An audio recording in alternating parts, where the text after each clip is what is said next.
Let's talk about culture in this country. What's our culture? Who? We people. Oh, okay. We the people. Okay? So we have very many cultures. Can they form into one? Can they merge into one? Are there some areas that are just, like, this is the culture of Kenyans? The sum total of a people's way of life, that is how culture is actually defined loosely. Yeah. Okay? Now, in this country, when you look at the one thing that unifies is the things that we do, and we seem to do uniformly. Some of them are not really pleasant. So let's focus on attire. That one, the differences will be manageable differences, whether it is color, whether it is style, whether it is, that is manageable. But we have other traits and other abilities in this country that are really, really not pleasant. Yes. There's a state department that has a responsibility of promoting the positive culture. Yes. Of anchoring our heritage. Yes. Promoting the arts and making sure that those are cultures with the culture of corruption, the culture of impunity. Those ones are not cultures, okay? It's just bad habits. Ummi Bashir is the Principal Secretary in the State Department for Culture, the Arts and Heritage. She's our guest. Good morning, PS. Good morning, Eric. How are you doing? I'm fine. Good morning, Ndu, and good morning, City. Good morning, Ummi. Very nice to meet you. Again. Again, yeah. So the pleasure is all mine. Entirely. Very good. Very good. That's quite a cultural statement. Yes. Karibu sana, PS. Asante, I'm happy to be back again. And Spices FM is always home. Very good. So I'm happy to be here. Very good. This is a week that we are celebrating Kenya's culture. When you talk about the Ma culture, that is Kenya's culture. Okay? It is. Yeah, and where we'll be unveiling the national dress. Anybody who's entering the Ma Cultural Festival is wearing the national dress. And we will be telling us about the quest for our national dress. But City, please welcome the PS with the day's proverb. This week, where are we? In the Africa. Yes, actually, we are in the Africa, but this is the Africa which is south of the Sahara. Okay. The following weeks, we will be looking at proverbs from countries in that region of Africa. We've just left the Maghreb region. Now we are south of the Sahara in Africa. Okay. Firewood burns as long as it is not wet. A good man triumphs only when he is just. Those are two proverbs in one. They presented it that way. Okay. Firewood burns as long as it is not wet. Yes. A good man triumphs only when he is just. Yes. Firewood indeed does burn only when dry. So even when you look at a tea bag, once you wet it, is when it exhumes the tea for you to drink in the hot water. And firewood, when wet, is quite irrelevant or not usable, same as charcoal. So I would say when you look at an aspect of day-to-day lives, there are things that make us redundant and not very useful. I would say things like negative talk. I would say things like corruption. I would say things like negative leadership, negative cultures. But when you pour into the cup of positivity, when you pour into the cup of positive cultures, appreciating each other's traditions and cultures, then you glow in a different light. So that is what I would understand with that proverb. You put it very well. Very, very well indeed. Ndio? Super. Very much on point. Thank you. Yeah. So speaking of culture, we are like in culture season, right? Oh, yes. Just the other day, there was a cultural festival in the Turkana. There was a celebration of that. Now we have the Ma Cultural Week and so on and so forth. What's the importance of doing these celebrations? That's a very good question. We tend to focus more on our cultures at the last quarter of our year as a nation. And it is a mandate of our State Department, Culture, Arts and Heritage to ensure that Kenyans appreciate each other's cultures. and celebrate each other's cultures. We are in a country where politics takes center stage and usually divides us. We look at each other's, tribes, each other's, backgrounds. We remember who your neighbor is only during the political seasons. But we want to use culture as a means of catapulting each other's positive cultures and celebrating each other's cultures. So we had the Turkana Cultural Festival, the Tobong Lore, which just ended about a week ago in Turkana. And this is a festival which brings about communities and people across the borders. We have people from South Sudan, Ethiopia, Uganda, Burundi to come and celebrate with us. And this shows unity. So culture basically is a means for us to practice and participate in unifying our backgrounds, our languages, our heritage, and so forth. We have Ma coming up. This is also another chance to bring Kenyans together. The Ma Cultural Festival is not only for the Maasai. We have tourists planning to travel all the way from America, the UK, Australia, just to come and participate in it. We had it last year too, but we are rotating it. Last year it was in Kajiado County. In Narok. In Narok County. This year it's in Samburu, next year it's in Kajiado County. So the three counties got a presidential directive last year during the festival to be interchanging, and also the national government to be supporting, be it financially, be it technically, to ensure that it's a success. So for us, it's an opportunity whereby we only don't look at a particular county. We look at different counties coming in together and expressing the gastronomy. What do the Ma people love to eat? What do the Turkana people love to eat? At the end of this year, we have what we call the Pingluo, where we'll go to Siaya for the cultural festival. The beginning of December, we have the Lamu Cultural Festival coming up. So it's a season of festivals, celebrations, and happiness for us. And as a State Department, we have different sagas. We have the national heroes, the Mashujaa Day, which also ended a few weeks ago in Kwale County. It's also under the State Department of Culture, Arts and Heritage. So it was also an opportunity for us to celebrate our heroes, be it the sports heroes, be it the environmental heroes. There's a child, the boy who came from Russia. He rescued two of his friends to escape the fire. We also awarded him as a hero. You see, as a State Department, we don't only concentrate on culture. We have, of course, the museums. Gede ruins became the 8th UNESCO World Heritage Site that was inscribed. And as a country, it was a plus for us. So back to the cultures. Our cultures unite us. Our cultures basically make us forget our tribes. Do they? They do. I think they do, Eric. When we're promoting these cultures, like for example, now we say the Turkana, the Ma are meeting, the Luo would be celebrating theirs, the coastals around Lamu will be celebrating theirs. Are we not promoting that tribal aspect of it? How do we safeguard it against it turning tribal? We are promoting the existence of particular communities. We don't look at a tribe per se. And in our country, we are one of the most democratic nations. On Friday, we swore in His Excellency, the Deputy President, Abraham Kithure Kindiki. And it comes from one of the smallest communities. And for someone like him to become a Deputy President, and at the same time, it being a month where we're celebrating minorities or pastoralist cultures, it puts everyone on the map in the sense that just because you come from a big tribe does not necessarily mean that you are destined for greatness.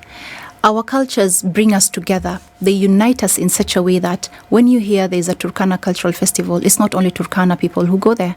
His Excellency the President actually graces these festivals, and he does not come from that tribe. Yes, because he's the president, one. Two, because it is his mandate to unify and bring the people of Kenya together. So the fact that he's going to these cultural festivals and as a chief guest shows the seriousness we should take our festivals as. When you go to the Ma Cultural Festival, like last year, we had everything under the sun in terms of Ma culture. The dress code, the foods, the dances, the poetry, the music was all Ma. So when you leave that place, you tend to appreciate the backdrop of which we paint our different colors as a country. Tourists came and they were very positive about it. And this year, many have called again asking if it's still going to be Narok or it's going to be moved. And we get excited. So we work in partnership with the State Department of Tourism so that we can increase. Yes, to promote it. Yes. Is there a risk of it turning negative by over-politicization? Okay. So, for instance, if we look at when the two waziris from Samburu were here last week, they gave us a plan. Day one is the first ladies, day two is the governors, day three is the president. See, it's coming from those leaders. And then those leaders, we all know how they speak, and we all know how it looks like. When the president goes and says, you see, now I've appointed Turkana lady as a CS, can we now work with the Honorable Munyes? Can we, the Turkana people, also feel that we're included in the country? That is, it has, I'm not saying it did, but it runs the risk of tilting and amplifying the tribal thing that we're trying to run away from. Not really, Eric. I think it shows that regardless of whichever tribe you come from, you have a seat at the table with this government. When His Excellency mentions a Turkana CS coming from Turkana, he is setting the bar high because we have never had a female Turkana CS. So it is doable. When you look at the AG, she's a lady, whichever tribe she comes from. I myself am the only Muslim lady in the whole executive, PSs and CSs combined. That shows you that it is possible. So regardless of me being Somali, coming from a tribe that brought how many votes, he's not looking at that.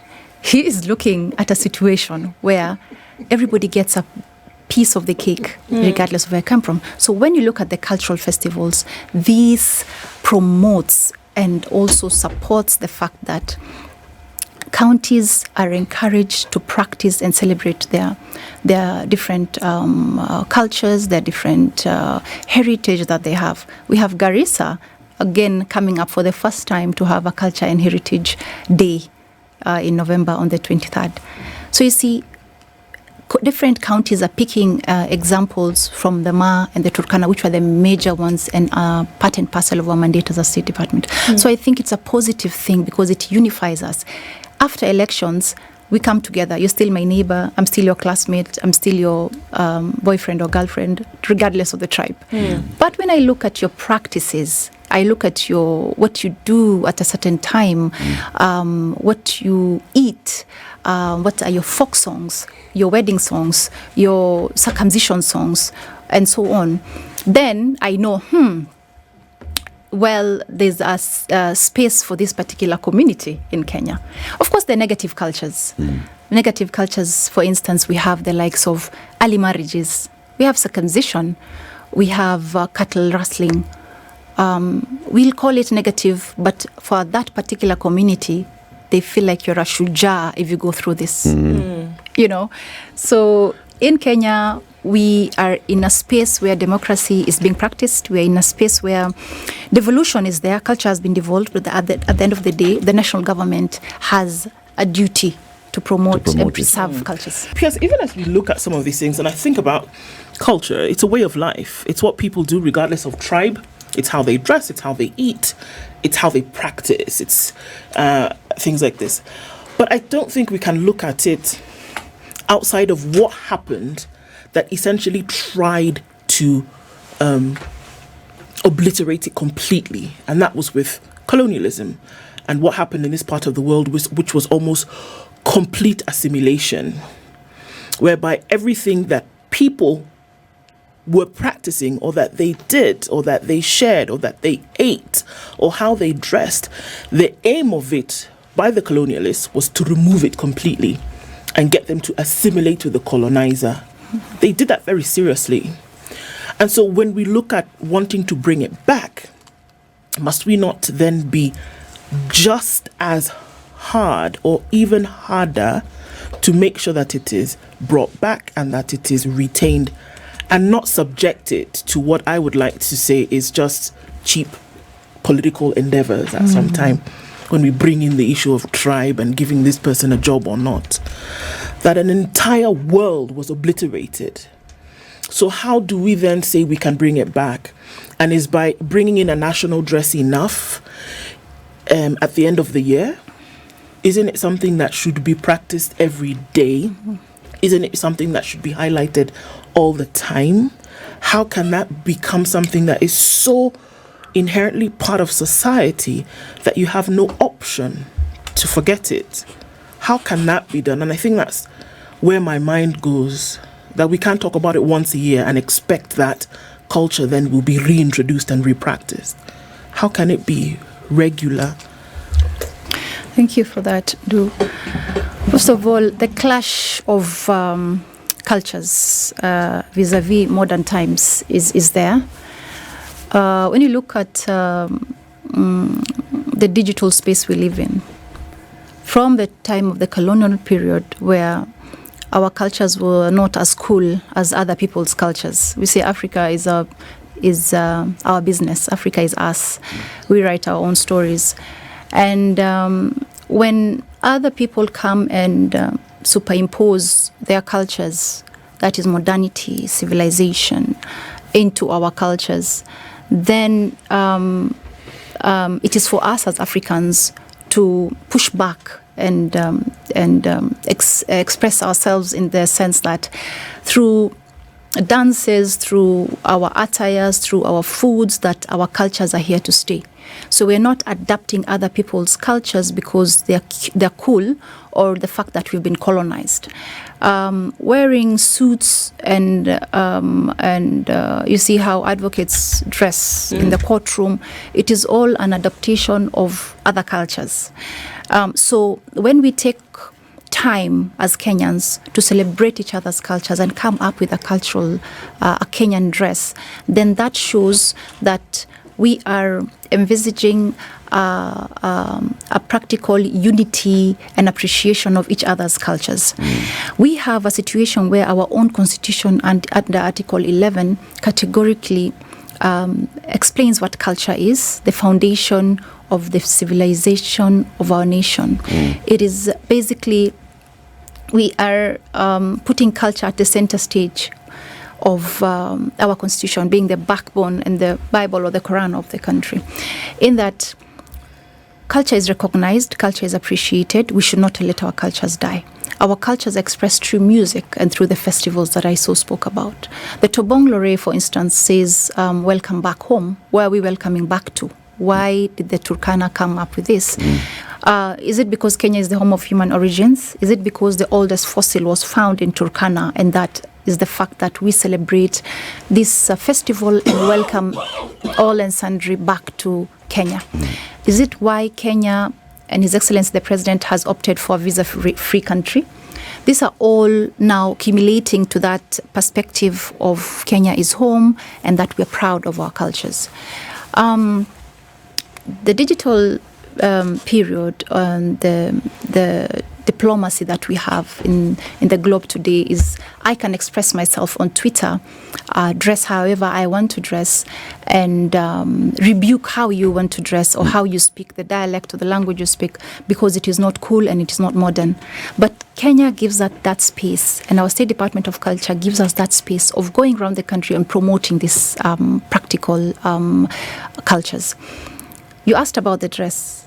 I don't know if I may delve into that.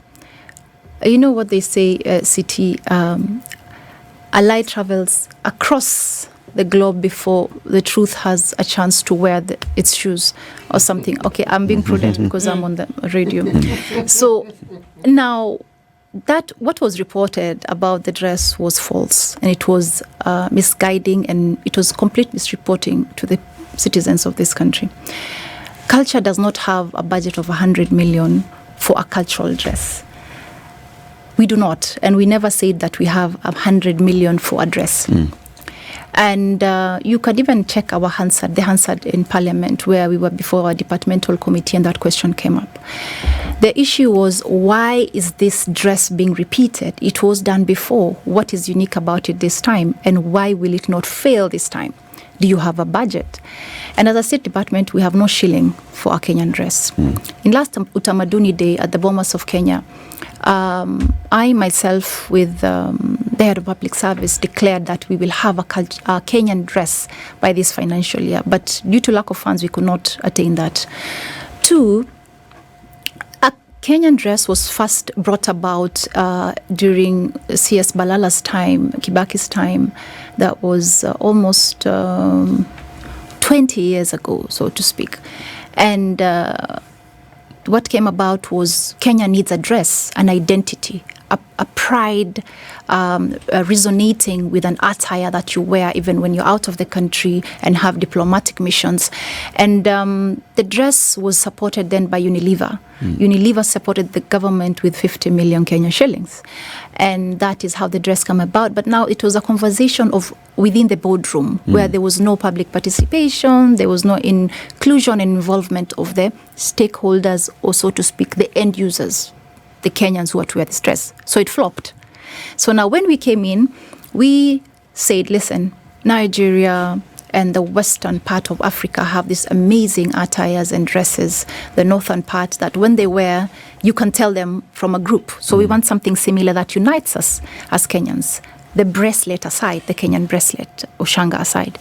So when this conversation came up, we now hunt for funding. We have applied to different sources, different funds to get support, which we're still waiting for.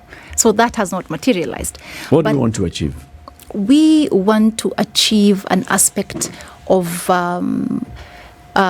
promoting the textile industry. We want to give businesses to the textile industry in terms of coming up with the dress itself.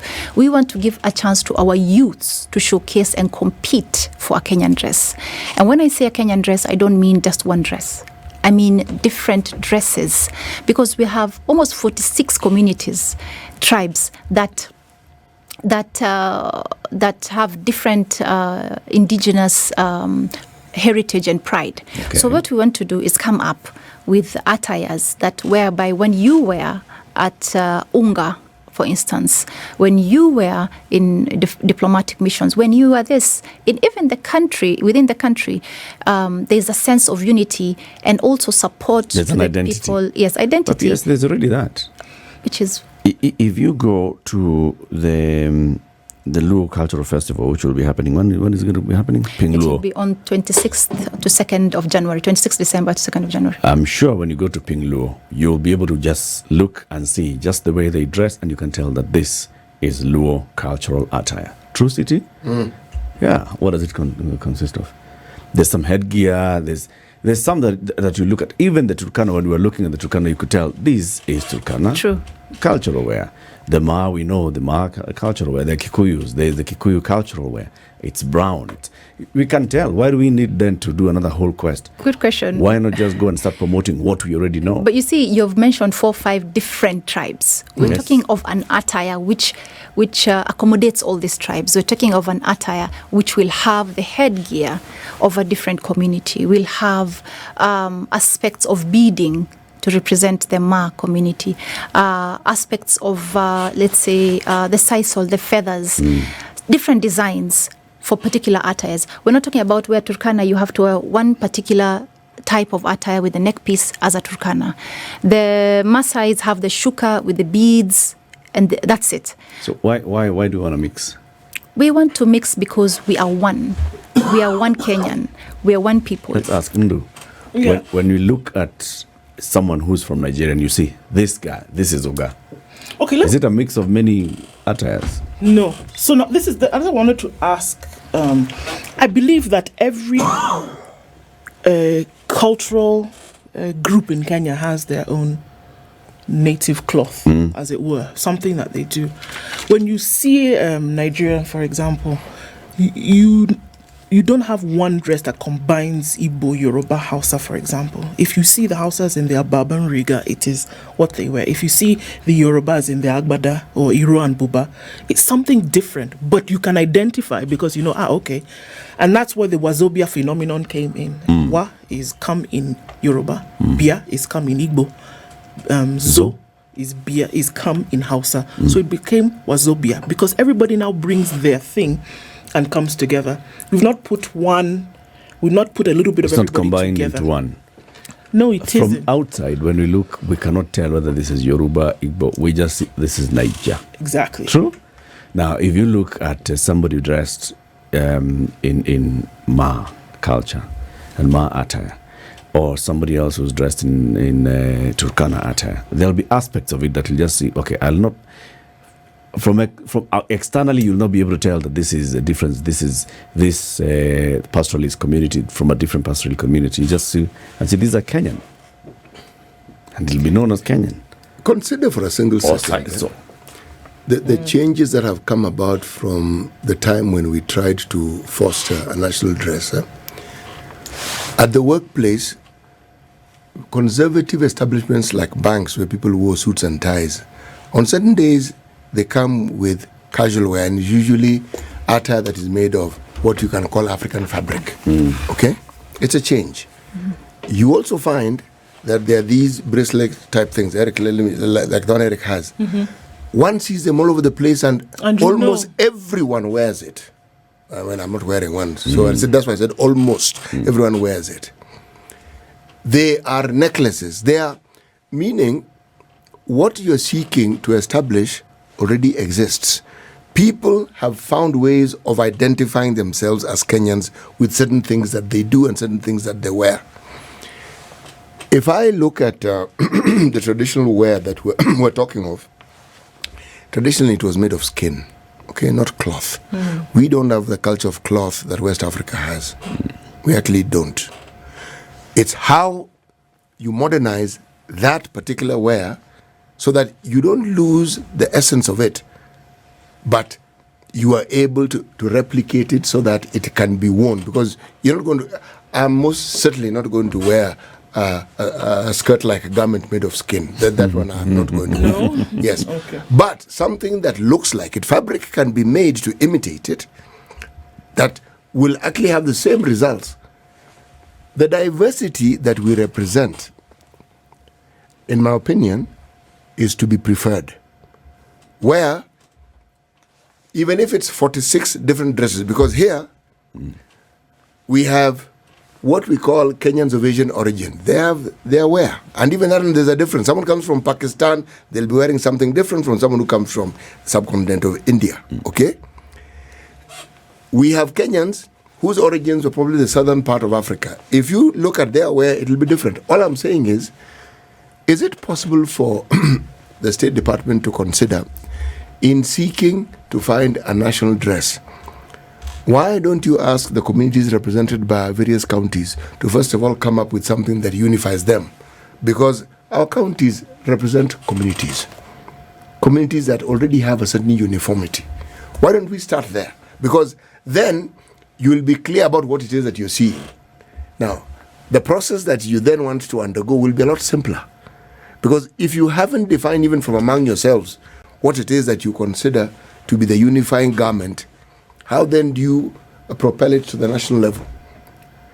The cultural festivals that we have are excellent. Somebody sent me an SMS just now saying, surely, but why do they tell us the week that it's happening? Why don't they tell us these things in advance? Have it on the calendar. Yes, in advance. It's a calendar so you know yearly this is what's going to happen. So that people can actually choose. Like the donkey riding that takes place in Lamu, it is now known. The camel riding that takes place, Samburu, it is known. People know about it. But it's taken time. Now, all I'm saying is, if these things are made known in advance, they'll be just as popular as a safari rally. And Kenyans actually have shown that they actually like traveling. Okay. They've shown they like going to these places. So you will actually achieve the same thing that you're suggesting. Thanks for that. First of all, the festival is annual. It has been there. The Ma Cultural Festival, as I said last year, it was it just started last year in Narok County. So as we move on, it will now be rotating between the 3 counties. The Turkana one has been there annually. And I think it's just for people to be a little keen by even looking at our website, because we always say we set the dates. The Lamu one has been there since for the longest. I think the last week of December and the first week of January annually. When I think of traveling out of this country and I want to wear traditional dress, the Maasai one always takes lead. I always look at my wardrobe and I choose the Maasai. And most people globally tend to think that is our national dress. And a lot of people are advocating for it to be the national dress. But you see, we cannot sit in a boardroom and decide for Kenyans that this is your national dress. And that is why this time we want to do it differently by including and doing public participation in the 47 counties. What a Somali would wear and what a Turkana would wear and what a Luo would wear and what a Coastarian in Lamu would wear are different. Then how do we synergize this and come up with an attire that would be modest for me, that would be classy for someone else, that would be, cool for another community? And Eric, one thing I'd like to also notice and mention is the cultural diplomacy that has also taken center stage in the State Department of Culture, Arts and Heritage in conjunction with MFA.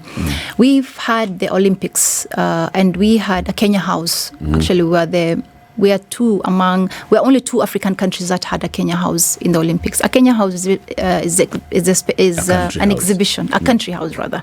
So we had a Kenya House, and it's not the first time we're having it. In every Olympics and every chance we get sports activities going on in other countries across the continent, we always have a space, an exhibition to showcase our cultural artifacts, our Turkana boy. We carried our Turkana boy so as to showcase why Kenya is the home of human origins. And people, actually, we had so much traffic in the exhibition, and this in turn increases over time the number of tourists that we have in our country.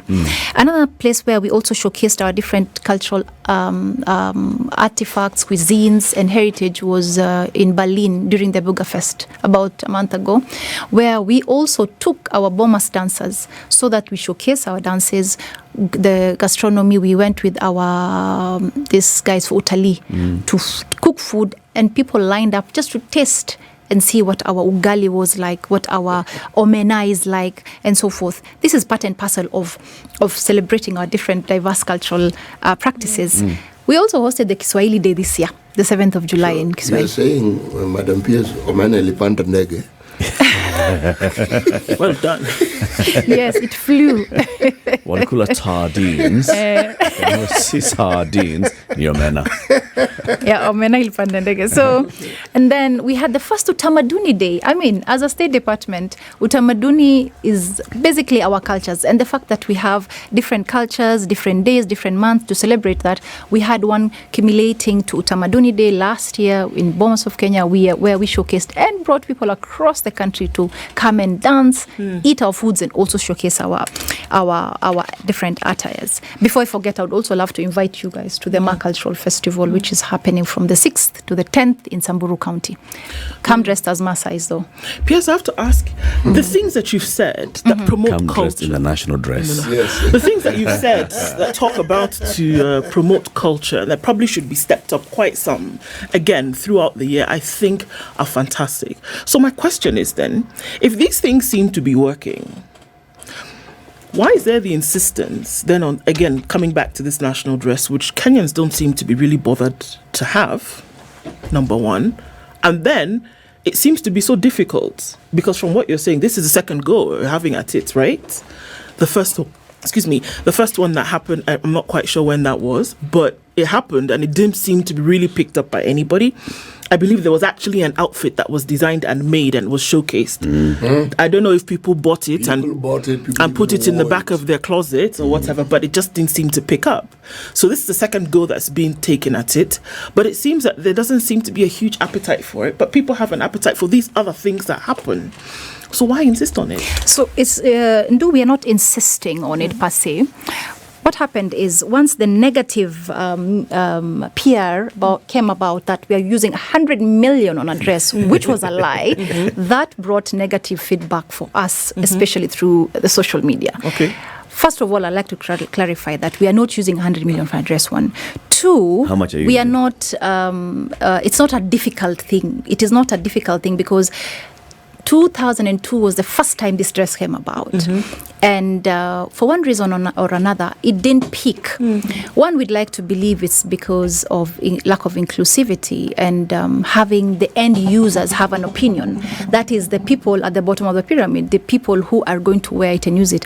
It's not only me to wear it and use it, or His Excellency President, or a PS or a CS. It is actually Kenyans who will wear this. We are not forcing it down Kenyans' throats. We are asking for their opinions. And that is why we're saying sensitization, public participation, and inclusivity is what we are riding on right now. So what's in the budget? Sorry? It's not 100 million. No, it's not. How much is it?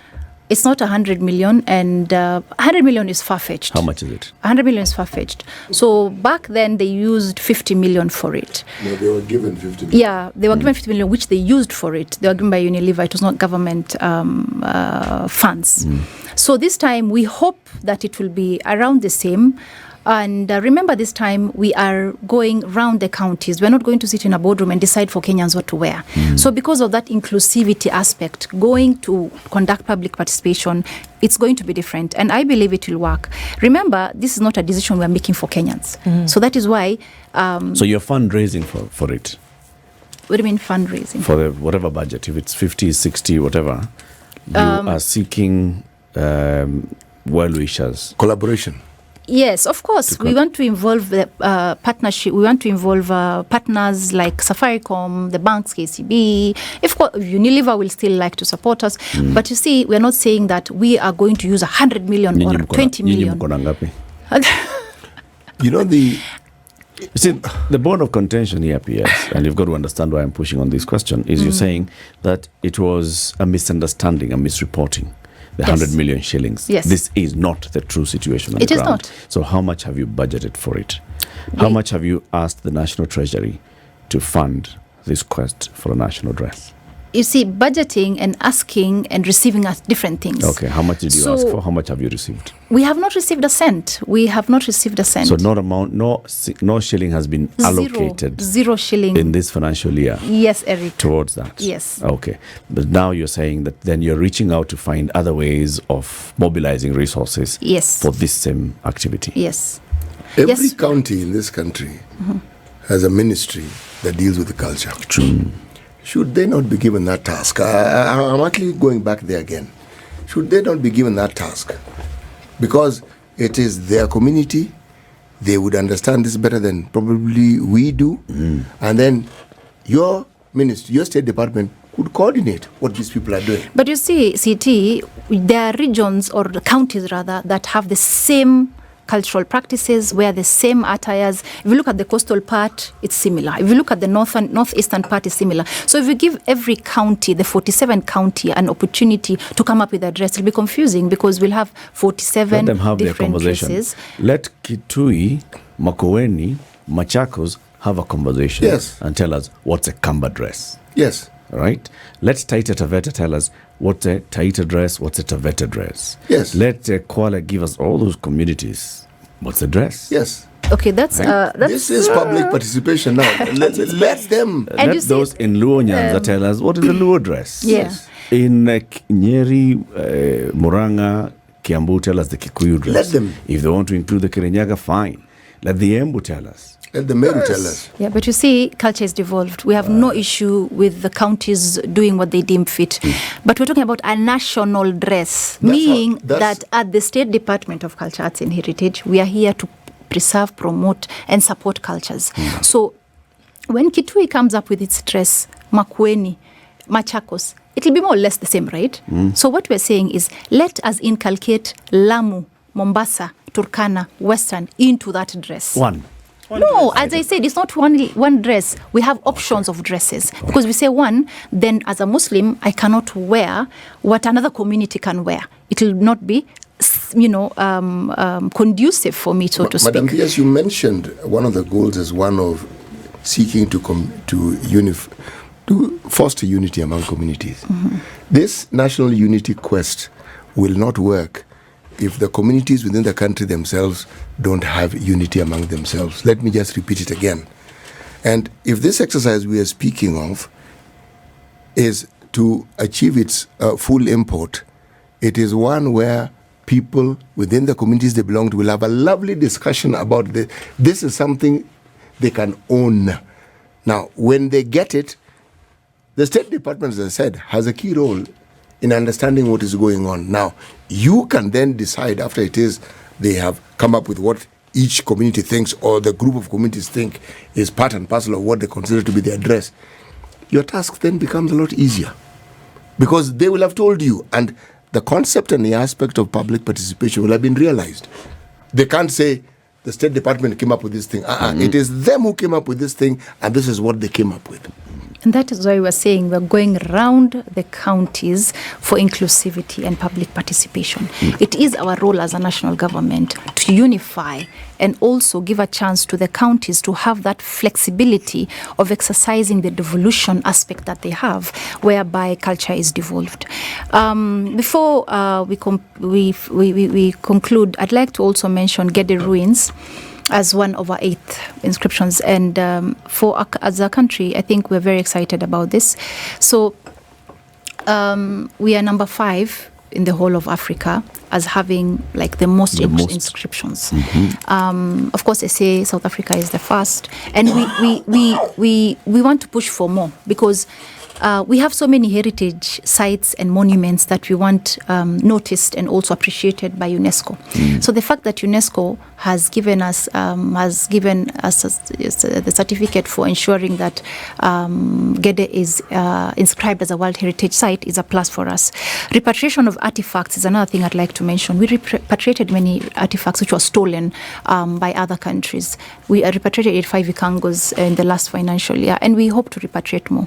Recently, the repatriation of migrated archives was a win for us from the UK. They gave us 2,600 folders full of artifacts. These are letters between governors, between the British and ourselves. Where are they now? They're here at the archives. Or at the National Archives? The National Archives, yes. Okay. So we have folders and almost 5 hard drives of information, in intelligence, letters that are here with us in our possession. And we have worked so hard to bring this back to the country. And we've also created employment, Ndu and CT and Eric, whereby as a State Department, we have been hiring close to 3,000 youths and people who are at the bottom of the pyramid. These are through the national product industry. This is kama miti shamba. So at the county level, we work with the county government to have agreements in such a way that we have 30 champions from each counties. We have the Kipepeo projects in the coast in Kilifi, Gede, where we have the butterfly projects, where the communities tend to profit. We have the wood carvings and also weaving industry, and also 300 poetry youth participants that we enrolled. You'll come again soon, so we can talk about all and the also other things welcome you're to doing. the Ma Cultural Festival that is starting the other day. Takuja kununua dawa. This is the Situation Room, the only way to start your day.